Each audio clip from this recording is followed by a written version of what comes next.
Captain's Log Supplemental.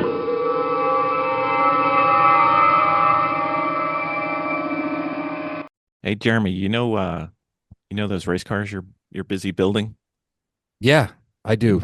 I You, got one you, that I'm looking at every day. you know what I don't see you working on? You don't see me working on the amazing Sentinel system yet. That's true. It would take all of 10 minutes for you to have one. And it's very quick and easy to install. It is. It is. And we could watch you when we are not at the race with you and see how you're doing. And then we can call you up when you get out of the car and tell you everything you did wrong. And I love that because so many years I've been driving and not been able to see what I'm doing. I know. And now we can. I know. You know what I'd like to do with the video? My most favorite thing is I take the video and I load it on YouTube and then I send it to my coach and say, look at 26 minutes and 17 seconds. Look at this one lap and tell me what I can do better. And every single time, you know what they say? Everything. Exactly. Precisely. So with the Sentinel system, you get instantaneous feedback plus useful feedback that unfortunately is accurate for my driving. I think it's accurate for all of our driving. Pretty much. Yeah, that's probably true. Yep. But you need to get one in your car, sir. Yes, I do. And with the discount code that you're going to tell everybody, they can save 10% on this awesome system. Yep. Trouble free. I haven't had an issue getting video every time we've gone out with the Sentinel. It's always worked. Can't say the same for some of the other systems we've tried. So I don't know. It's on the podcast notes down there. Don't do it while you're driving, though. We like to have our listeners live. It's good.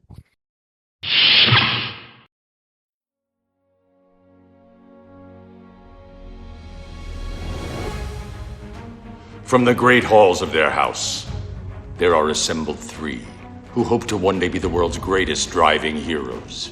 Created from the cosmic legends of the universe comes our team captain, the Vision, Bill Fisher, and their soon-to-be Wonder Woman, Vicki Fisher, and our Captain Marvel and head flight trainee, Jennifer Skripchuk. Their mission: to fight injustice, share what is right and wrong, to get you out of your house and come out racing with them and serve all mankind. They are the Garage Heroes in Training Team. Welcome to the Garage Heroes in Training Podcast. I'm going to be one of the hosts for this episode. My name is Bill. Who else is hosting? I'm Vicki. And I'm Jeremy. Jeremy. Yes. We have a Today guest. we have a special guest. We do. Yeah, we got a friend of mine, met a few years ago. Super awesome guy. Been very impressed with everything that he has done. So why is he on our podcast?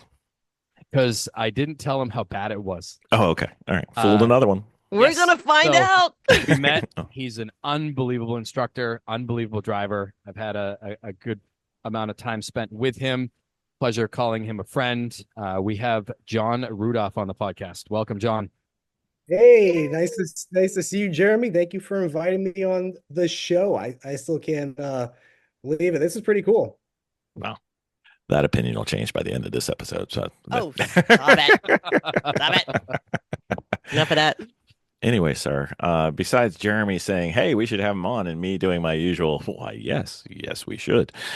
In case people don't know about you and your racing life, and, you know, if you want to get into professional life or family life or whatever, just a brief little, snippet, and then we'll dig in a little bit more. So I'm basically, the typical person that you see at any track event who was just beginning and, from an early age, always into cars, always into racing. I was a little bit different where no one in my family was into racing or anything of that sort. So just somebody who was really passionate about it, didn't really have a clear path forward, and just tried to participate. And, I have a wife, 5 kids now, but even trying to step away, and do the family thing, it's always been in my blood. It's always been something that has been a calling for me, and decided, to continue with it, do more track events, eventually, because it is expensive. and coaching was always something that I had done. I'd teached in other, venues, got into coaching. I loved coaching. I loved analyzing, and helping other people. I always say when you coach, you make two people happy, or two people, are happy that day rather than just yourself. So coaching became a big part of my life. And just recently had the opportunity, and this is just kind of by chance or by fate or whatever, to race my first race since 2002, and did really well in that my first race, and super happy about that. That was in the Janetta Challenge in the SVRA division at Road Atlanta. And I'm just loving it. I'm just loving it. And I hope I can continue as much as possible. It's just something I'm very passionate about in both coaching and racing. So, what car are you racing right now?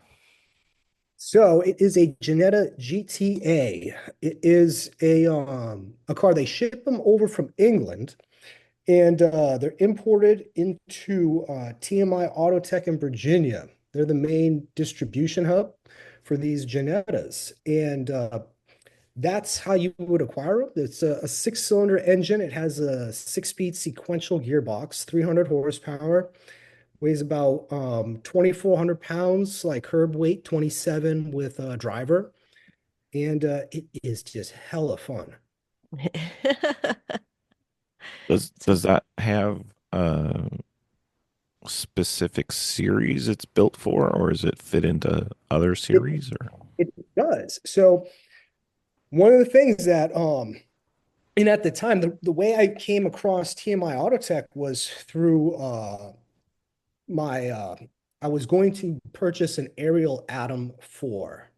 And I had been, because of supply chain things related to COVID or whatnot, the car was delayed quite a bit. And, I knew they were selling these cars. And after, coaching so much and being exposed to so many different venues, I felt like I had graduated from a street car and just wanted a full race car. And so I inquired about that possibility, and they said, yes, we can make that happen. So that's how that came to be. And that was just at the end of last year. And a few months later, I'm driving my first race. And how was that? My goodness, it was a blast. It Was was a it? Did the so car give It you was everything you expected? it was exactly what I thought it was going to be honest with you. Really? not me, not me. It was so much more. It was so much more, so much, it was so much fun. And in the second race, although my result wasn't as good, I felt like I learned so much and I had so many challenging things to deal with. It was so much more exciting. It was so exciting. And it was just amazing. I had Ace Performance there who was doing my race support. They're out at Tewksbury, Mass. And they're also a Janetta distributor. So that was actually the people I was looking to get my Atom from. And so Bear Connor at Ace Performance was the person that helped me get into the Janetta and offered race support for free. So I got to, have someone who would take my tire pressures when I got off track and help out with any maintenance things that we were doing to get on the track. So the Janetta Challenge, it's a spec series. Everyone has the same car. They're limited by, you cannot modify it. The ECU is locked. It's a spec tire. It's you can do setup changes. So you can, and it's actually very easy to change the setup, like the suspension height, the damper clicks, the sway bar settings, and the camber caster, whatever. But other than that basic suspension stuff, everything is locked, everything is spec, and that's how we race. so, before we get too far along, in a Janetta, is turn 12 more clenching than turn one, or is turn one more clenching than turn 12? Road Atlanta, Yeah. I would say, oh, I love turn 1 and 12 at Road Atlanta. Mm.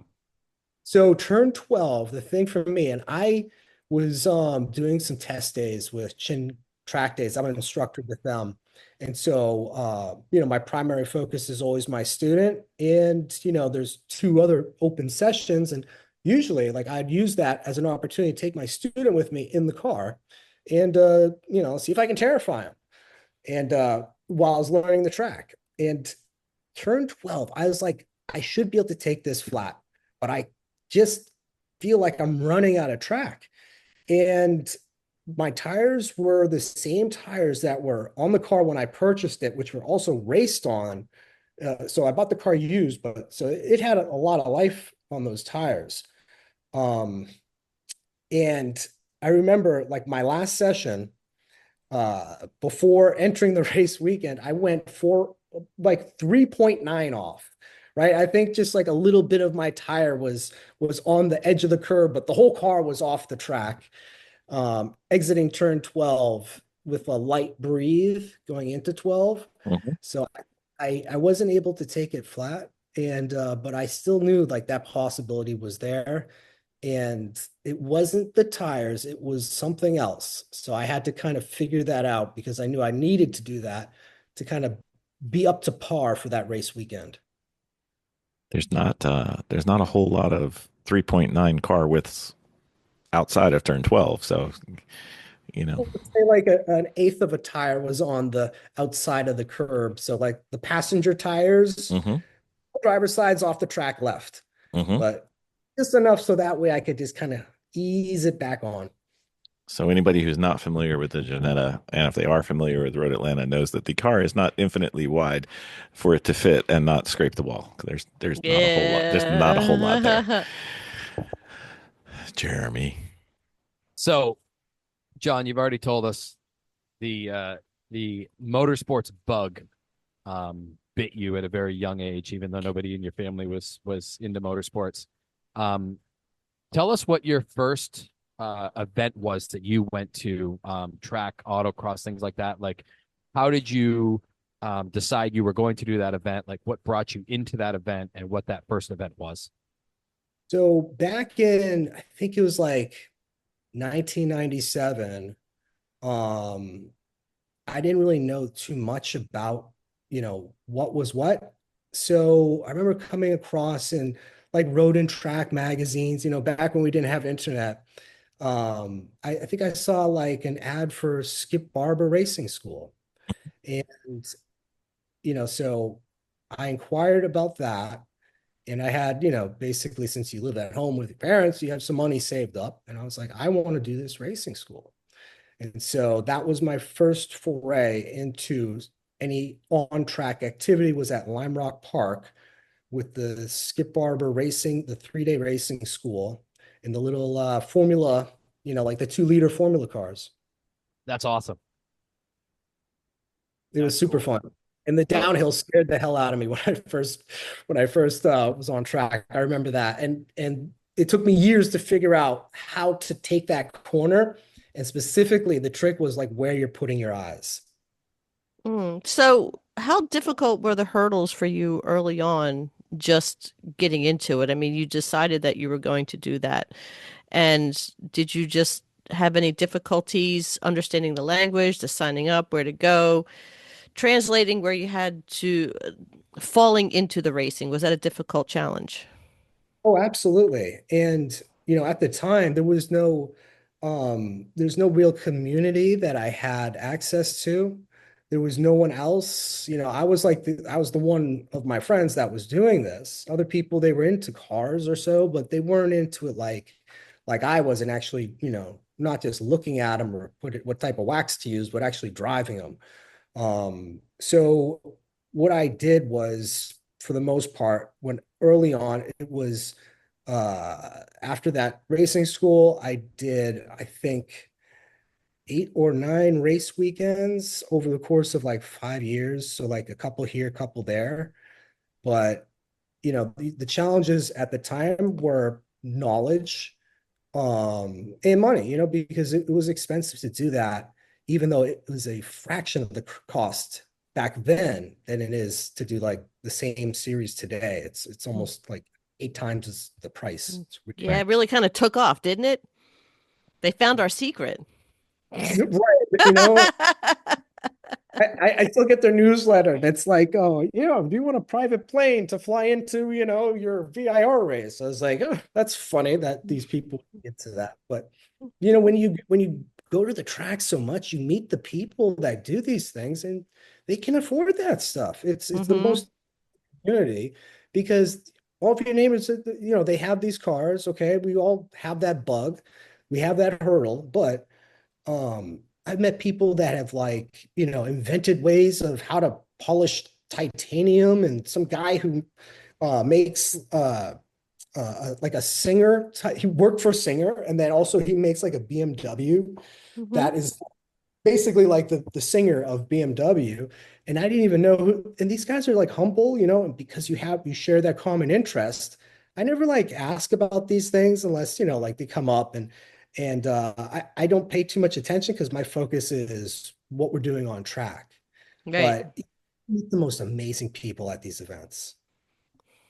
So where do you see yourself going with it at the moment as it stands right now? So I am just grateful to be on the grid. That Hmm. is how it's a gift. I mean, this is such a privileged sport to be in.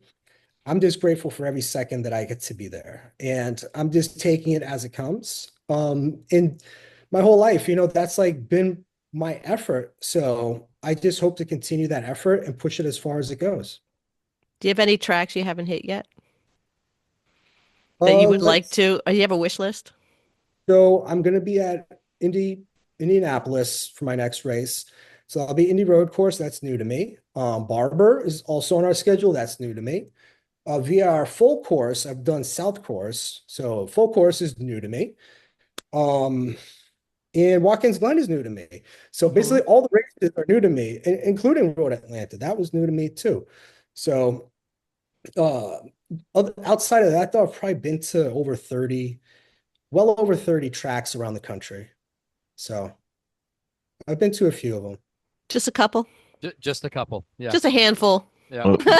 Would I you haven't be been to those. There's still more, And then look what's going on overseas. Half my family lives in Germany, so I Hmm. haven't been to circuits over there. That would be pretty cool. would you be willing to tag along to Jeremy to Australia for a certain racing event that Jeremy has his heart set on going to? Oh my God. My dream track, John, is Australia. my dream track to go to is Sydney? Mount Panorama, You gotta share some details. Bathurst. But you see, the problem is this. Every time so my first event, my family came with me. So anytime I travel, my family likes to say, "Oh, that would be great." And then so multiply those expenses times Right. six. Or if Right. you're bringing an extra five people, it's pricey, but that's part of the challenge of motorsports. You got to travel, you got to do that, and that's kind of one of the hurdles that we all have to jump over. Indeed. Yes, it is. So, Mm-mm. John, I know the answer to this, He knows the answer and too. yes, you do too. Oh, I do. And I you probably are know. still so new into your new venture in racing. So in terms of like your responsibilities, right? What are the areas of your responsibilities in terms of, are you the team manager, skills, like mechanic, driver, data, like all that stuff? You kind of briefly touched on earlier, but like what do you have to do? Are you a one man show? Are you have people around you to help? Like what's the deal there? So I try to rely on myself as much as possible. If I had no one helping me, I would still be doing this. That being said, it's always great to have someone that's there to help expedite so you can focus on the driving, not so much, you know, things like tire pressures are best taken like right when you get off track. And I can't do that, unless I hop out of the car in the pit lane with a tire gauge on the wall. I've actually thought about how to do that, but it's so much easier when you have someone there, like during qualifying, who can just air your tires to where they need to be, and then you can go out and set a lap. So it's definitely better when you have support. But that being said, if I don't have that, then I just have to be smart about my initial starting pressures, and I just have to be smarter that way. Uh, so I'd say let's go. You want to focus on like what we just accomplished and how my role Sure. was and Absolutely. okay, so in that I actually had race support. And I mentioned him earlier, Bear Connard and Ace Performance, and Dylan over there was super helpful in terms of getting the car, making sure the wheels are torqued, making sure the fluids are correct, making sure, the car wasn't going to, have any issues on track. And so what I could do was something that I love doing is going over data analysis. And I have camera and all the sensors. The beautiful thing about the Janetta is you can just plug it in and it has everything already like there. You just for the AIM software, you just select your ECU and it pulls all the data. So I could pull up everything, throttle position, brake pressure, all that stuff and overlay laps and try to figure out, okay, where am I faster? Where can I have opportunity? Where should I be doing this differently? And I had two other drivers with me during that weekend under the same tent, and I was trying to help them go faster too. So I was showing them my laps. There was competitors that were like, "Hey, well, how are you so fast? Like, what are you doing?" I'm like, "Hey, come over here, check this out." I don't care. It's like we're just here having fun. We're just we're not like Formula One drivers. So I would help people out, show them data, show them video, like, oh, which corner are you having trouble with, and I try to help them out. So I got to do a lot of that this weekend. So Ooh. what was the deciding factor for you for going Janetta? I know the Adam It was, was coincidence. It was just pure coincidence. And I'm so grateful that, even now that I have all this information, like of like comparable series, like, you could do spec E40, E46 or Miata or this or that. A lot of those people are actually coming into Janetta. It was just launched. This whole Janetta challenge was launched recently, but it's been going on forever in the UK. It is a huge, huge deal in the UK. And Lando Norris was came out in the UK. They call it the Janetta Academy. And the whole ethos, if you listen to the founder, the whole ethos is to make motorsports accessible and affordable for people that are crazy enough to hop in it like me, right? So the person like me who's not didn't invent, the apple tree or something, uh, can actually fulfill their dream of being on track. Mm-hmm. So So what it coincidence though. That was it. what do you think is the thing that gets you motivated on track? What do you tell yourself? Do you have some kind of something you live by when you're on the track? And I think this is a very deep question for me. I feel like it's that inner child in me that never had their dream fulfilled, and I don't want to disappoint them. It's something that I've wanted so much for so long. And when I was a kid, that was like I wanted to do that professionally.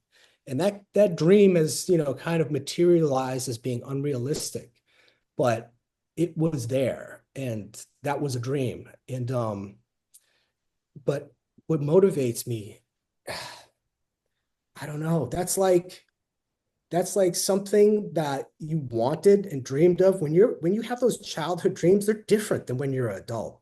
Mm-hmm. And feel like you can reach through your mind and kind of reconnect with that period in time is is maybe something beyond my comprehension, but it's just something that it almost feels like a compulsion, like I have to. Like there's so many things that have stood in my way, whether it's bills or time or this or that, and extra curveballs come my way, and I don't care. I am doing this. It doesn't matter. This is what I'm doing, and I've managed to be able to get on the grid again. And but what motivates me, I think, is just a lifelong passion. And perhaps somewhere deep inside, there's that inner child that I'm trying to satisfy. Mm-hmm. So have you worked with other people yet? Have you brought anybody in with you? What do you mean by brought Like people? have you trained anybody or have you had anybody in the car? Do you have something that you would tell them the most important thing when they're sitting behind the wheel? What would be the most important thing that you would tell them that they should know? So students, are you talking about Mm-hmm. Yes. well, I've sat with, I think over, and I did the math, it's over 3,500, less than 4,000 Mm-hmm. different people right seat. And it really depends. So first thing I like to do, let's say you're paired up with somebody one-on-one. The most important thing I try to do before an event, I send them, usually typically they send an email and it has like this, this is the points you should cover. The email that I typically send is, hi, my name's John. I'll be coaching you at XYZ track. Here's my number. Text or call me as soon as possible. I'll be available anytime, today and tomorrow. I try to say like today or tomorrow because if I put it off, people forget. And I try to talk to them and talk to them about their goals, their experience, and what obstacles they're trying to overcome. So anytime I'm dealing with someone else, the focus is always them. It is always Mm-hmm. about, you know, and I've had I can share so many different stories because there's so many different profiles and people that you have to focus and coach entirely differently. But the key is I'd say no matter what, you have to build rapport. You have to build trust. Mm-hmm. Trust is number one, because if you don't connect with them and they're sitting in the car and they're questioning whether or not they can trust you, there's no coaching going on because they're not listening. So, So so when you're talking to them and they're in there for the first time and you've kind of run down all that information, overall, they're getting ready to drive that car and you have one set of wisdom to get them. This is the last thing you're going to tell them. What do you tell them before they punch that gas? Don't kill me. Don't have a good time, um, or, I can relate to this like, question. like, like, I'm always happy, excited, and yeah, I think maybe I'm your just words of wisdom. There's always that one key thing that you kind of I've say that you always live had by. no, My no, no. mine is, and I usually say it, I paid to be here too, which means I'm not going to give up my spots as easily. You've paid to be here, so enjoy the track, you know, or was one of the bills sometimes Bill says, You can always expect me to have a different type of mindset or a different type of right. I Yeah. agree. Like, so sometimes it's nothing to do with like words in my head. Mm-hmm. Sometimes Right. it's just a feeling or a sensation. And sometimes, I can achieve just like clarity. And Mm-hmm. clarity to me is a form of silence, Mm-hmm. with my own mind. And whether like sometimes I'm driving to the track and I can see it in retrospect, but I'll drive from like Florida to wherever, like 1,000 miles. I never put on the radio. I never did anything. I was just focused Mm-hmm. on what So I was about to do. this question is tough. So, Vicky, John is like a chameleon when he's instructing students. Okay. He caters to them. He changes to what they need, what they want. So I think that's why he's having a hard time with this because he adapts so well to each and every single individual person. Mm-hmm. So I don't know that he necessarily has a specific phrase or a specific thing that he tells every single student before Right. they get on the racetrack, Right. right? Maybe at 100%, 100%. Because a lot of it, before you're on track, you've already kind of taken those initial steps to understand what the next step is. And I think that's key. Uh, Mm-hmm. and a lot of people that I coach too have a lot of experience. So some of them are first timers, many of them are first timers, but some of them, they're like, I'm trying to get down sub 220, or they're joining a racing team, I'm like, I'll help out another team, bringing on a new driver. So Mm-hmm. it's it's really different. Some of the fundamentals that I think some instructors might miss, which kind of like I remember somebody gave me they said we're going to pair you with this person. They're very timid. They're having trouble like pushing, getting really like they're not going to the full rev when they're switching gears. They're not using a lot of brake pressure. And so this is what I did. before we went out on track, I said, I want you to sit in the car and we're at Sebring. I said, show me how you're going to use the brakes when we're going into turn 7, which is a hairpin. And, I watched this person and they just kind of like, just did this with their ankle. I said, oh, I think I see a great opportunity here. Now, when you get on that brake, rather than use your ankle like that, I want you to squeeze your leg like a leg press, think 90% thigh, and use that last 10% just for, finessing that. And then keep your heel planted and I just want you to peel your big toe from that pedal when you transition to throttle. So heel plant, peel the big toe, and smooth transition. Mm-hmm. And all of a sudden, like that first day, we took 20 seconds. I think it was close to 20 seconds off of this person's lap time, and was able to endorse them for driving solo Mm-hmm. I had after like I think a full year of tracking. I had a student who I'm assuming it's from their daily driving because they hadn't been on track. I think it was their first or second time. And they were hitting the brake with their heel. Ugh, Exactly. yikes. I was like, ah. Yeah. We So should, No, if you're no. super new and it's like a heavy braking type of track, I always just like to open the door and observe their footwork, right? mhm, Observe their mechanics because you can get so much out of that. Like I had this other person, um he was 80, get this, he was 81 years old and he just started going to the track. He had a Love that. Ferrari, he had a Ferrari F8, right? A new Ferrari F8, and he had been to track like twice before.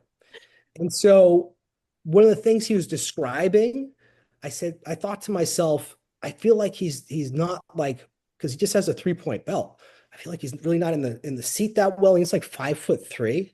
He's like a smaller guy. And I was like, what do you use the footrest for? And he goes, oh, to rest my foot. I said, oh, it has a different purpose on a racetrack. When you're driving around town, this is one of our like pre-track calls. I want you to hold your body and stabilize your body with that left leg. Then you get more finesse with your right foot, right? That's what we yep. use it for on a racetrack. So that way you can go a lot faster. And so that was one of the things we spoke about prior to that track event. And I was with him for 2 days.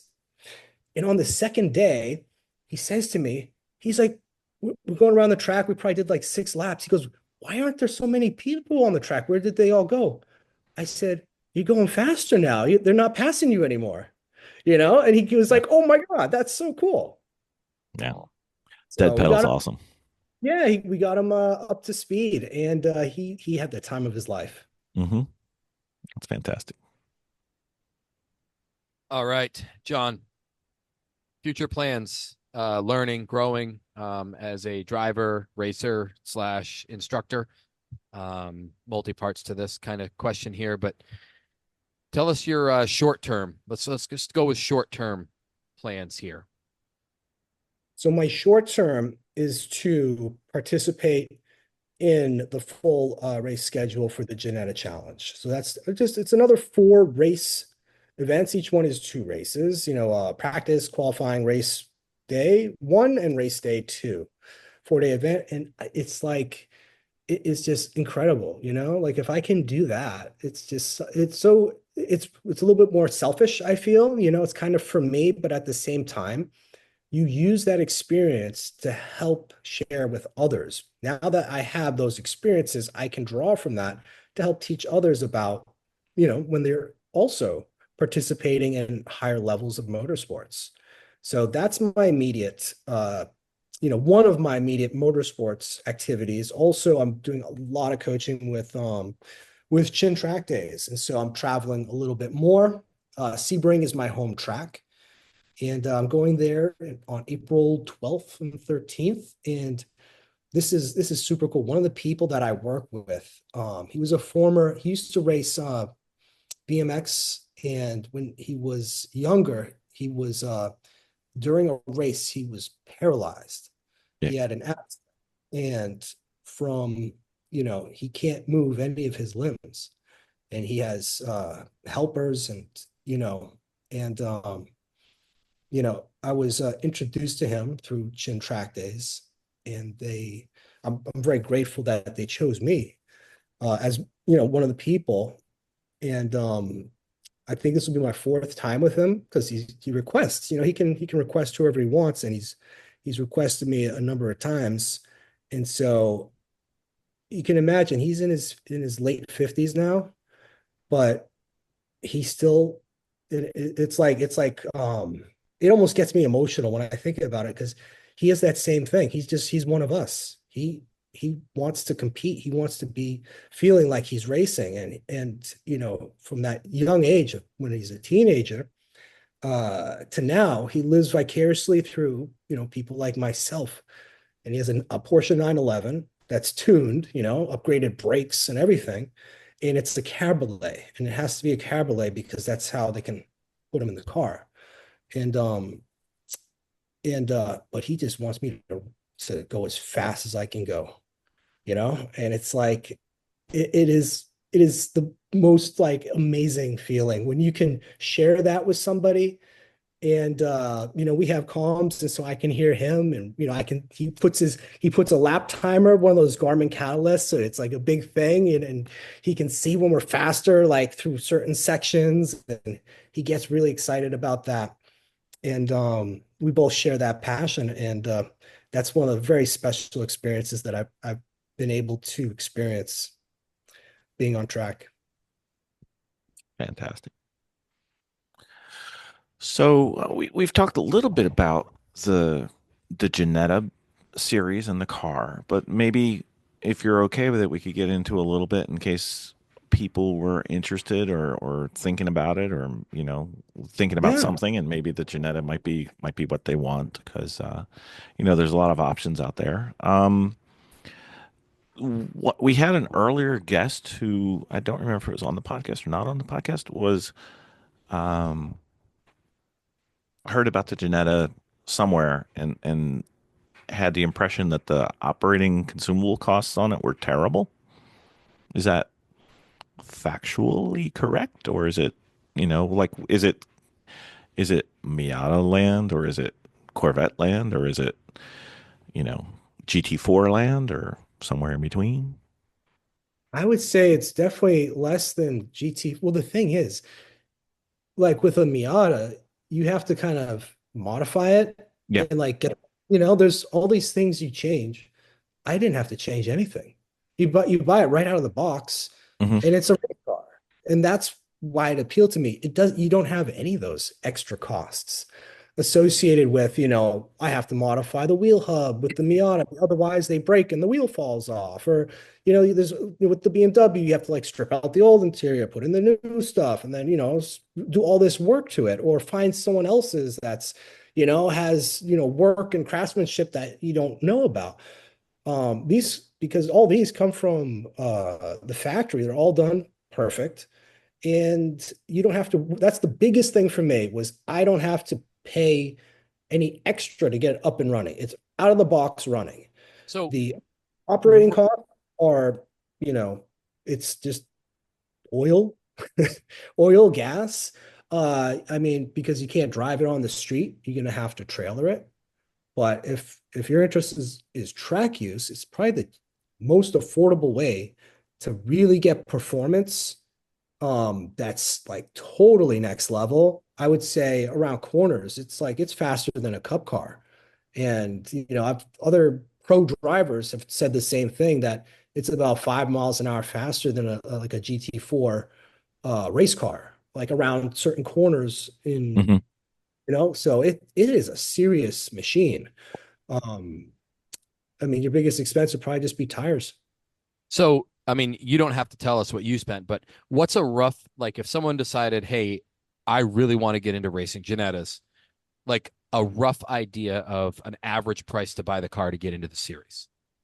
So you can look up, I mean, there are some used options available, and that's what I got. And there's a large range of prices that you'll see. And because I'm not a Janetta, like I don't sell them or anything, but I have talked to people where I'm like, hey, what's up with this car? This is like, 60,000. And this one's 110.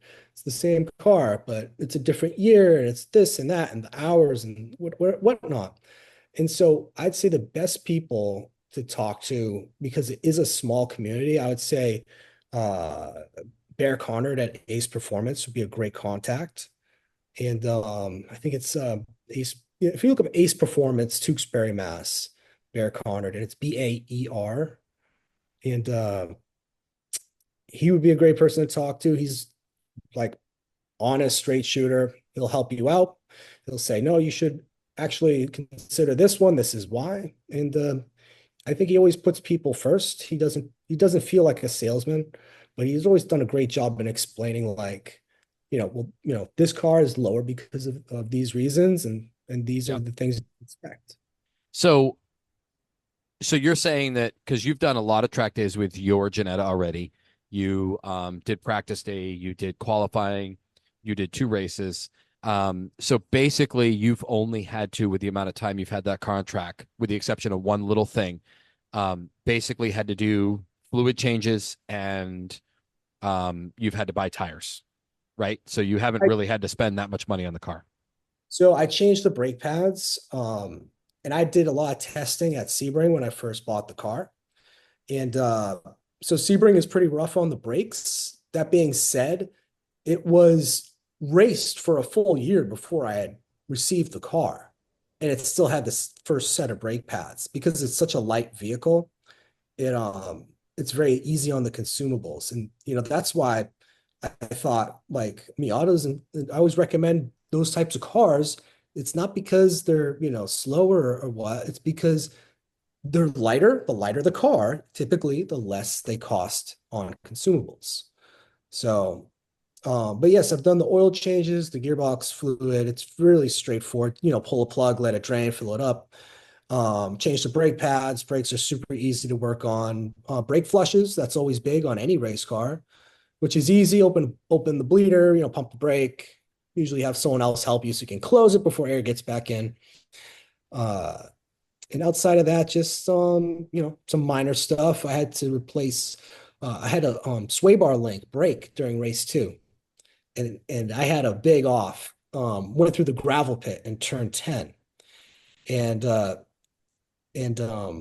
it bound up the wheel, and so the gear wouldn't go in because it kind of like torqued the transmission, and the sequential gearbox, like it assumes all the gears are lined up. Anyway, they weren't. And so I didn't have all the brakes that I needed while I was trying to attempt to pass into turn 10 on my second race, and kind of had to make a last minute decision where I had a choice, go off the track, to avoid contact with another car. And that's what I chose.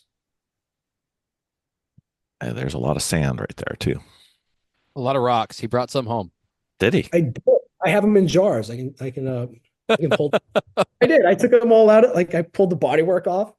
And I was like, I'm gonna save these. This is like, it's so cool. I have gravel trap Atlanta, and there's like little bits of carbon fiber from other cars in there. And there's like, oh, here's a piece of the yellow curbing. It's mixed in here. There's like some little pieces of the curb that are in there too. It was super cool. Awesome. What do we got here? What do we got? Got a question for our listeners. Oh, okay. For our listeners. All right. So, John, you've kind of briefly touched on this a little bit. But in terms of buying a purpose-built race car versus building a car, right? Like I like to build my cars, right? But like, what is, for our listeners, what are the advantages of going one way or the other, right? I know that for you, buying a purpose-built car was the way to go, right? So talk about what those advantages are in terms of buying a purpose-built race car versus building, taking a street car or whatever and converting it into a purpose-built race car. So I don't have any experience welding, and I don't have a paint booth, so I don't have to worry about that. That's a big one. I can spend more time tuning the suspension and learning about setup like adjusting sway bars adjusting, uh, tuning and refining the suspension setup of the car, the handling characteristics of the car. I'd rather work on that as a driver than be a mechanic. And the more I get into motorsports, the more I know how important it is to know how to be a mechanic because that's what keeps your car on track. But as a driver, it's super important to understand setup changes. And when you're um, doing a lot of stuff and you have limited time, I want to focus on the stuff that's going to make me faster. So that to you, that was one of the advantages of buying a purpose-built race car because you I didn't didn't have have to, to. yeah, I didn't have to spend so much time being a mechanic. Rather, I could spend more time being a driver. And the setup changes are like super simple. Like you could take half the car apart with an Allen key. That's pretty amazing. Yeah. Depends on who Alan is, but yeah. Sorry, Yeah, that I mean, a team I joke feel there. pretty good.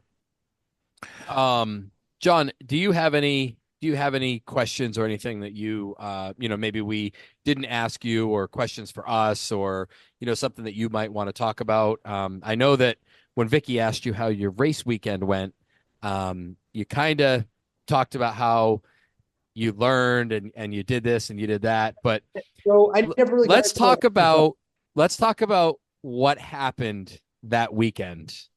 Um, Yes, let's get a story out of let's talk you. about you. sure. So I had a feeling that this was going to happen, to be honest with you. And I told John this and I told Bill this too, but I had a feeling this was going to happen. John, why don't you tell us about that weekend? all right. So I think I shared something on my Instagram when I was like first saw the car, and I was like, oh, I heard they added, so many more drivers. There's going to be like 20 people. It's a little bit intimidating. I've been racing for like decades. And it's like we're going up a field of 20 people, and there's all these, most of the people have already have a full season under their belt. So going into the weekend, like I said, I was happy just to be there. I wasn't expecting any result. I was just going to do exactly what I typically do.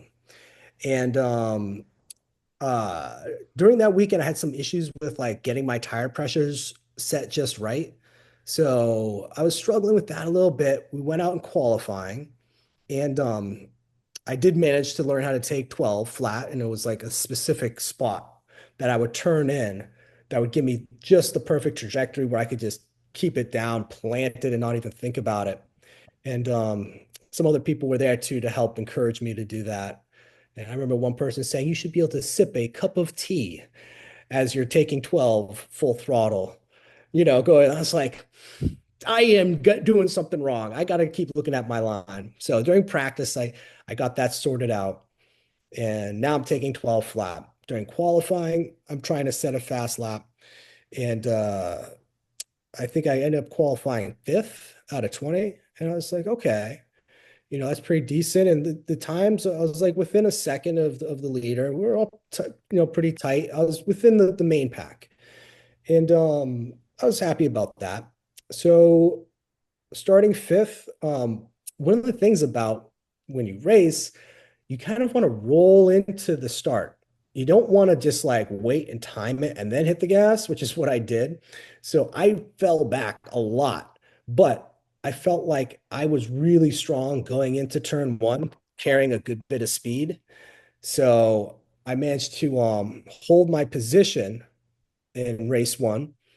And I think it was on the first lap or something. The people in first and second, I think the person in second ended up spinning coming out of turn seven, which is like the slowest turn on the track. Mhm.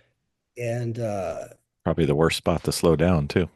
so while he did that, I remember I was talking race strategy with somebody, and he told me just show the nose, just show the nose. And so going into six, I was showing the nose, and just like that, and getting real tight, kind of pushing a little bit. And I don't know how it was interpreted or not, but I got back online, and I see the person in front of me kind of goes real deep into seven, maybe a little bit too late. And then I'm also seeing a car in front spinning. Person in front of me goes left into the grass. And so I just pass three cars, jump from fifth to second, and just hold that spot for the remainder of the race They ended up black flagging that race after I think 6 or 7 laps. Uh, there was the same person that spun in that corner ended up spinning there again and collected another car and like really badly damaged the car. The driver was okay, but we ended up finishing under a black flag. And yeah, so that was my first race. Got to stand on the podium and thank my family for being there. It was just super cool. They gave us champagne, so we're like spraying shit. It was like real deal stuff, you know. They like hand you the microphone and get to say whatever you want. And that night, I was just thinking like going over each corner and just dissecting everything I was doing because I didn't feel good. I felt great about the result, but there was so much more opportunity. And that's what happens with experience. You find that and then you find more. And so I was thinking about all that stuff and I was like, I think I found another 2 seconds that would drop me down to a 128. Problem, well, I mean, some of the things that I wasn't or taking into account, you know, I'm just thinking optimal. My tires are another heat cycle older, and I think this was like their fifth or sixth heat cycle. And and yeah, like I still had a lot of work and tuning to do on my suspension setup.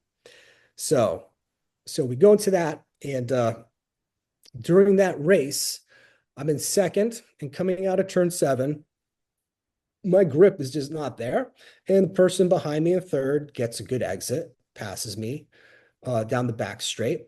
And I'm saying, okay, cool. I'm just going to try to see if I can get that pass back. And I'm holding pace with that person. I remember looking at the lap times and like one of them was identical to the thousandth of a second, like just perfectly identical. And then all of a sudden I take this turn and the car just oversteers like crazy. I'm like, oh my goodness, there's something wrong. I was actually talking, I had my cell phone and earbuds. So I didn't have like race comms, but I remember talking to Bear. I'm like, hey, I want to know like when it's last lap or something. So I'm just gonna put you on my cell phone. I'm gonna talk to you and let me know when it's last lap. I was like, you can say whatever you want. I'm used to having, you know, comms in a car and talking all the time. So you can say whatever you want. So I was telling about like what's going on with the car and something was really wrong with the suspension. And the sway bar link had broke and the sway bar was disconnected. And a lot of people, you know, after the race said, oh, shouldn't that give you like more grip? Shouldn't that induce understeer? And I said, well, no, it reduced, it changed the handling characteristics, maybe making it break away more, you know, smoothly, but at such a lower level. It just wasn't planting the rubber onto the road. So now I'm dealing with this like tremendous oversteer. I'm holding third position and I'm looking at my watch because I couldn't really, you know, hear over the phone. And it's 4:05. And I know that was like the time the race was supposed to be over. And I have this car coming, you know, fourth, I think fourth place. And, you know, now I know it's like fourth and fifth place were behind me. So it took them like the rest of the race to catch back up. So out of seven, the person in fourth gets a run on me coming out of seven. And then, you know, I'm thinking it's last lap. So I'm going to try to pass on the inside of 10. And I wasn't sure I could pass on the inside, outside, whatever. But my brakes, like I felt really confident in my braking. And I was braking really deep where I was kind of noticing most people were braking like 150 marks before me, 150 feet before me. You know, at the 300, 200, 100, I was getting close to like the 100 where most people are at the 3 or 250. So I'm going to make this pass and I get on the brakes and the car's not downshifting. And not only that, when it misses a shift in a sequential gearbox, it it will jolt the transmission. It's called backlash. And basically the transmission is twisting forward and backwards and it's destabilizing the car. So the car's not stopping. And I have to release the brake because I know if I now that I can't brake, I'm going to cut right through this person's line in front of me.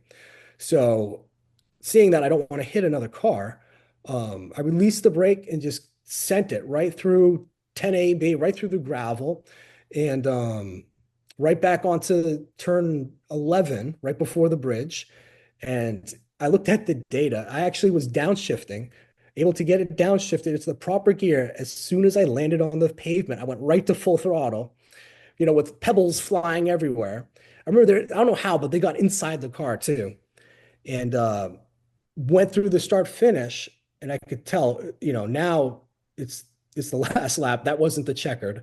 So now we're on the last lap. I let those two cars by, and I just brought it home. And yeah, that was super exciting because the handling characteristics changed mid-race, and I had to change my line. I had to change my approach. I had to, think slow in, fast out because I wasn't carrying that speed anymore.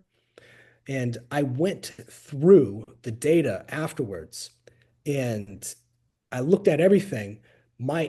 So my lap times were basically on par with my qualifying times, but because my tires were degraded, my entry was much, much faster.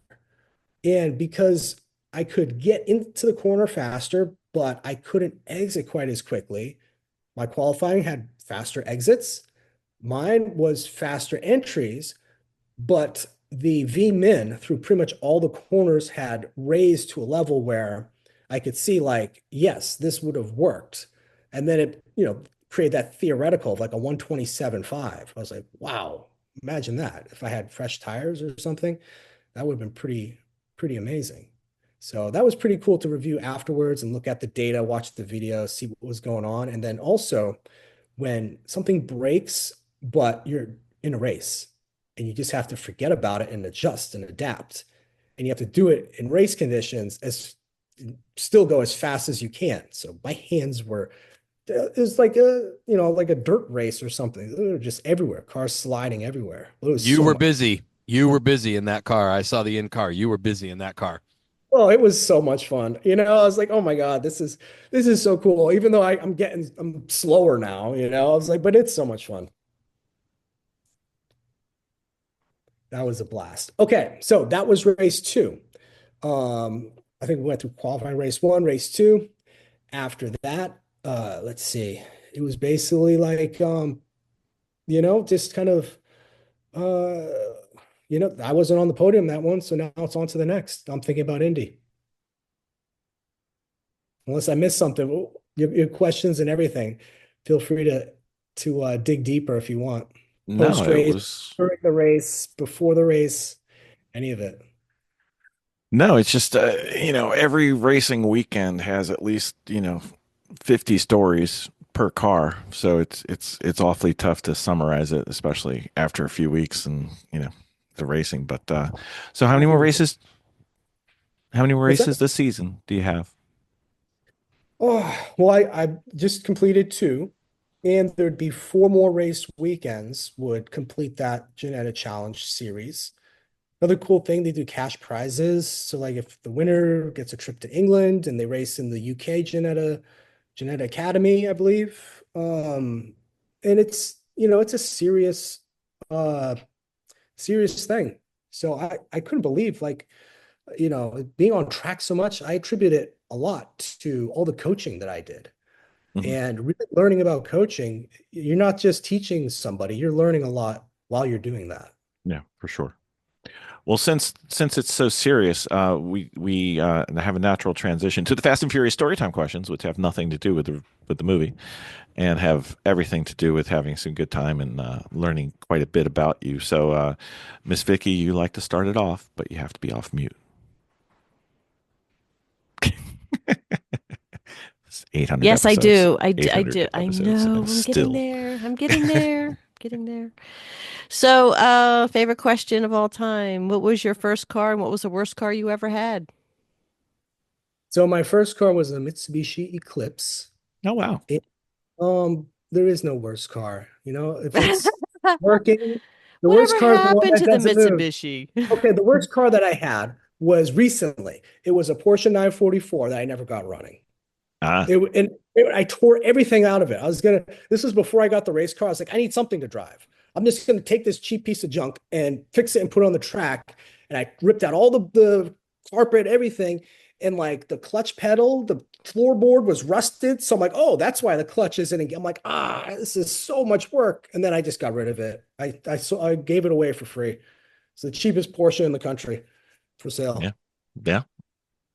You're not the first 944 owner to say that, but that's okay. Jeremy, you and your beard have the next one. And you're on mute too. Yep. That's because I was eating. Well aware. All right. So, let's see here. All right. Do you have that one car that you either had and you got rid of and wish you had back, or that one car that got away from you that you never ended up getting? Kind of. So I guess kind of what propelled me back into this arena was during COVID. If you remember when the whole country was locked down, and the only thing I could think of was checking. I'm like, okay, the Porsche dealership is closed. I was like, I'll probably get a great deal on a Porsche right now. And the first day they reopened, I went and negotiated. This is with Porsche Nashua, so kind of near where you are, Jeremy. And I got a great deal on a 911 C4S with a manual gearbox. It's one of the few. They had it on the lot. And I scooped that up, and then I started doing track days. So that car, when I bought it, then I told my wife, and I said, don't worry, it's like a savings account. They don't depreciate. And so a year later, or about a year and a half later, when prices started going bonkers for it, I ended up selling it for more than the buyout of the lease, which is amazing. So I got to drive that thing for free. So that was the car that kind of put me back and also got away, but super grateful to been able to have had those experiences, meet all the people, and I wouldn't be here if it weren't for that car. All right. What is the best car color and the worst car color? There is none. You know what? Whatever floats your boat. I don't care what color your car is or your wrap or whatever you want to do. Sometimes it looks cool. Um, so I don't really discriminate on that. Although certain cars are very beautiful, like a red Ferrari is Mhm. very classic. You know, the dark silver on the Porsches look very nice. Um, Sometimes white kind of looks a little bit like unfinished or like kind Mhm. of like a empty canvas. Although in Florida, white cars are great because they reflect the heat. Right. So there's some colors that do it for me. Some of them that, I'll say maybe it's for somebody else, but I don't really have any types of colors I don't like. Oh, Miss Vicky. Yeah, so what is a car from your family or from your youth, or even in the neighborhood that sticks out to you in your mind? One thing that kind of really rang that bell. I don't think it was ever a car. Um, I'm not sure. From my childhood, Yeah. Just Uh, okay, I remember Road and Track when the 993 Turbo first came out, and then there was an ad for it that said "kills bugs fast." And I was like, "This is the coolest thing ever." That's awesome. I never saw that. That's amazing. Look it up. Do "kill bugs fast" 911 993, and you'll yeah. see it. The Oh, very that's first, so awesome. yeah, that they had. I remember seeing that in like Road and Track. I thought that was the coolest thing ever. That and the McLaren F1, I thought that was amazing. And someone in Boston, Herb Chambers, had one. So back in the late 90s, I saw one in person. I was like, oh my God, this is like a piece of, it was like the Mona Lisa, like for Mhm. me, like seeing Yep, that. Yep. absolutely. All right. So on track, front wheel drive, rear wheel drive, four wheel drive, or does it matter to you? As long as it's not, well, you know what? I wouldn't say I don't have much experience with a front wheel drive car. I love rear wheel drive because then you can really showcase like your hands, and how well you can control a car. However, with that 911 it was a C4S. And even though it's very heavily biased towards the rear end, I drove that at the Team O'Neill Rally School uh, with the Audi club and got to race it in the snow. I put on snow tires on the 911 and got to rip it through the snow, and actually was really, really awesome experience, especially to learn how to use left foot braking to affect the vehicle dynamics through a course. It was so much fun. So all-wheel drive for snow, for track, rear-wheel drive. We were supposed to go this year, but this year has gotten away from us. So we're on schedule for that next year. It has definitely gotten away from us. Yes. Yes. Like in so many different ways. Went twice that year. It was so much fun. Yeah. Back once. Yeah. So we're gonna have to release that OnlyFans version of that episode to explain what's going on because it's been a calamity. But anyway, it's a simple question. It's easy. No thought involved. What's the coolest car ever? I would go back to that McLaren F1. I think that's a super cool That is. car. You know, No complaints. and the engineering of it, everything for the time, it was just amazing. It still does things that hard to comprehend. And Yeah. so that, So if anybody wants to give one away, garageheroesandtraining@gmail.com. We're available. Just let us know. I don't even think we could afford the taxes if we got it, but that's a different story. Anyway, Miss Yeah. Vicki. Yeah. So what is that one thing that few people know about you that would surprise them? hmm, He's pretty. Do you have a hidden talent? hidden talent, hidden talent. Can you make like weird noises when you like squeeze your hands together or something That's like that? Do you perfect. Look, entertain with it? I don't know. I'm hey, just if I can checking. make a funny noise, that would be perfect for a prank. He can Well, solve Rubik's usually Cube in 5 people are like, seconds. they don't know like I have 5 kids. Like that's my wife. Okay. Oh, wow.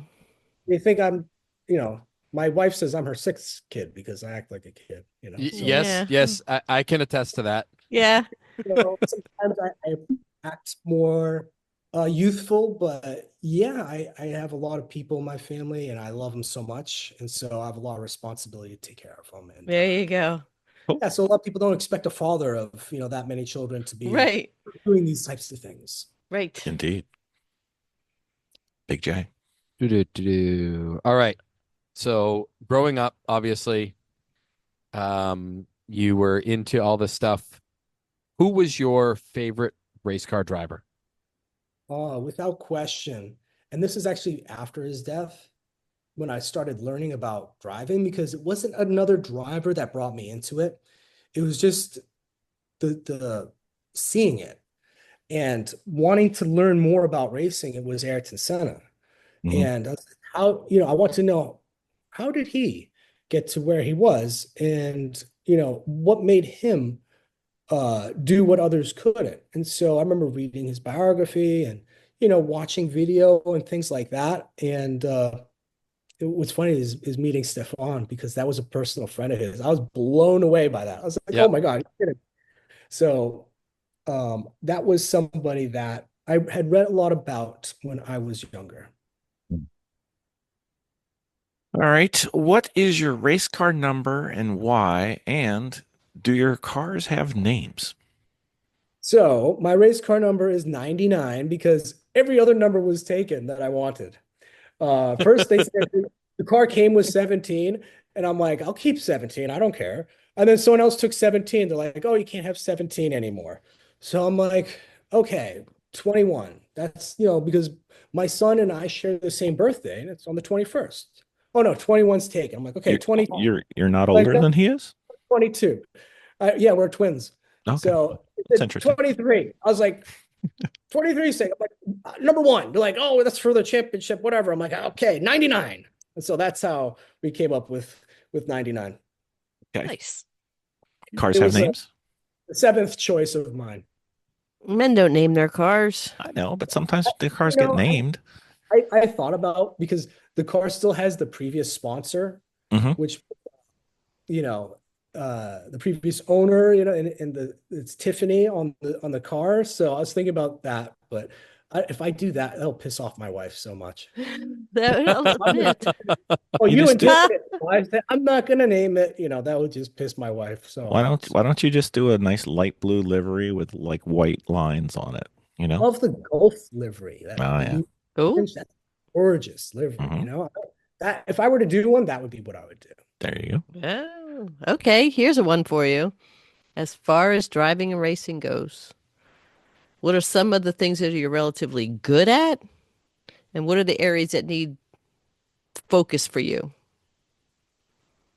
All right. So Ah, balance. I think my sense of balance is what kind of just separates me from other drivers. mm-hmm. Um, and I've managed to save cars, and hopefully I can continue to do that. But I'm my I'm very good at, and I practice a lot of things, and in the past too, a lot of sports that involve balance and eyesight and where you do those things. So I'd say I have a good natural base to work from. I would say my weakness is executing setup changes in with proficiency, accuracy, and efficiently. So being able to say that rear sway bar just broke. This car, like the roll center needs to be a little bit higher, and so like adjust the ride height. Being able to identify, the damper, the rebound and damper need to be a little bit more, or the spring rates have to be adjusted. That's something I'm still learning. So that's an area where I have things in place to help me learn that. So I'm trying to get more tools for data acquisition, like potentiometers for shock, so I can read the data, make adjustments, and understand, okay, this is the difference, this is what it does, this is why it does it, and this is the end result.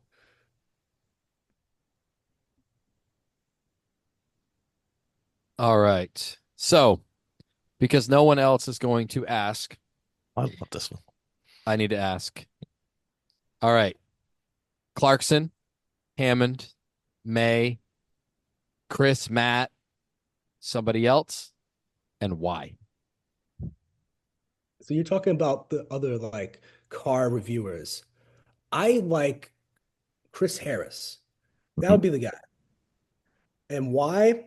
The way he drives just puts him on that level. The things that he does with the car goes beyond. And honestly, some of the people you mentioned, I don't even know.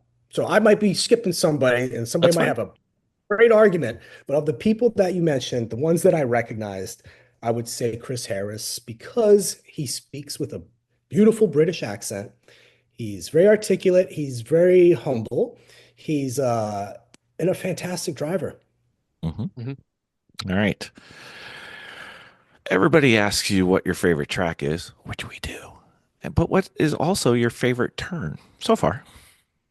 Okay, so originally it was always the downhill at Lime Rock because it was Okay. so exciting. It was so much fun. And I can't believe like Road Atlanta that turned 12, I actually feel like maybe it's because I'm a different driver, but turn 12 almost now that I figured it out, it seems easier, but it's a bigger drop. And that Oh really yeah. was surprising.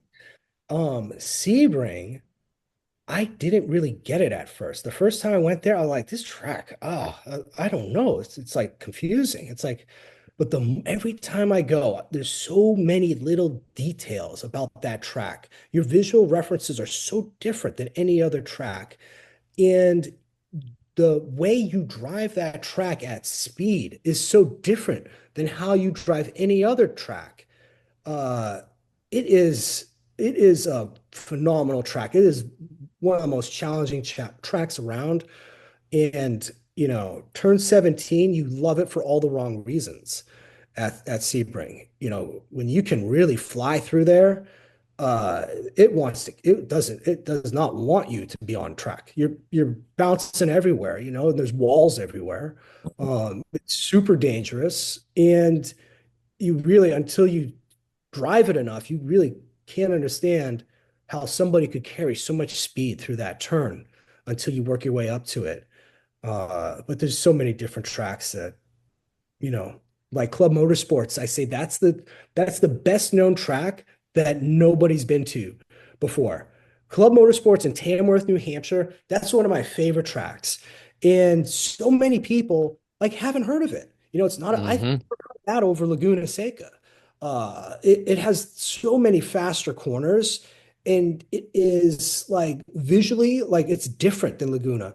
And honestly, like the corkscrew wasn't like a big deal to me. I was like, it's a Mm-mm. slow corner, like a big deal, a little drop, but you're taking it slow. It's not a big deal. Club is different. There's like they call it the saddle, and it just it the first time you want to turn in early, like going from 9 and coming across like from 8 to 9. It's a very challenging track. And because when you exit going up the hill, like that compression gives you so much grip. You always feel like I could have taken it faster and faster. And it has that fast aspect with the elevation that I love. So I'd say if I could give anybody like a track to put on their radar, which they probably don't already have, I would say Club Motorsports in Tamworth, New Hampshire. We would go, but Jeremy never invites us up. So, that's fine. Uh-huh. Yep. Great. Miss Gotta check Vicki, Miss Vicki, last one for All you. right. What is the best driving or racing advice anybody has ever given you?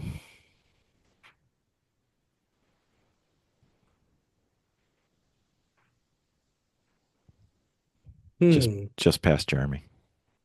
It's well, I can't like say any single particular time. Um a lot of people helped me along the way. Very few people believed in me because I had very few people around me that did this. So most of my experience was, prior when I can't even remember most of what went on when I was a teenager at these, Skip Barber race series. I did a bunch of races. I never podiumed. Like I was never like top runner. I was never someone who would come home and say, "Look I'm winning all these races." No, that wasn't me. I was like top 5 sometimes. I could qualify well, but I just couldn't figure it out. Like why those other drivers had so much more. But it's obvious now they had years and years of experience, right? And I didn't. This is my first couple of races, so I'm more forgiving to myself. It's a journey. It's a long journey. You have to take it one day at a time and just enjoy the journey. And I'd say don't have expectations. This isn't about that. It's about the experience itself and just enjoying it and living your life. J Dog.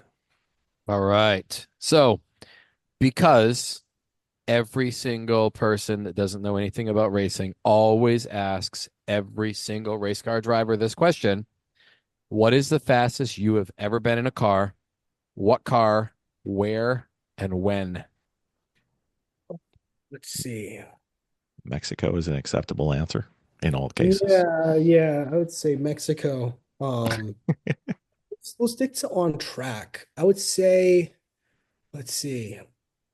I mean, I got to drive some really cool cars, like a GT2 RS Oh, wow. Manti at Club, that a Club Motorsports, that was really cool.